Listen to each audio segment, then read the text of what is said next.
జహీరాబాద్లో అంబేద్కర్ జయంతి వేడుకలను ఘనంగా నిర్వహించారు. జహీరాబాద్ పార్లమెంట్ సభ్యుడు సురేష్ షెట్కర్, మాజీ మంత్రి డాక్టర్ ఏ చంద్రశేఖర్ అంబేద్కర్కు నివాళులర్పించారు. అంబేద్కర్ అంటరానితన నిర్మూలన కోసం వీరోచిత పోరాటం చేసిన గొప్ప తిరుగుబాటుదారుడని అన్నారు. దేశానికి రాజ్యాంగాన్ని అందించి అందరికీ సమాన హక్కులు కల్పించారని గుర్తు చేశారు. అందుకే చెప్తున్నాను, రెండు వారికి గౌరవించడం మరి ఉత్సాహంగా మరి పాల్గొనడం చాలా సంతోషం అనిపించింది.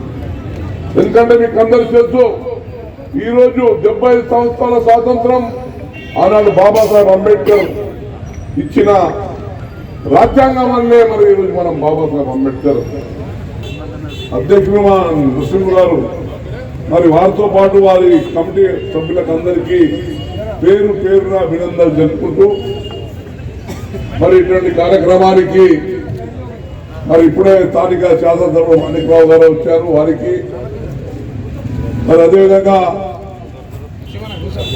మా సీనియర్ నాయకులు మాజీ మంత్రివర్యులు జైరాబాద్ కాంగ్రెస్ పార్టీ ఇన్ఛార్జ్ అయిన గౌరవ చంద్రశేఖర్ గారికి మరి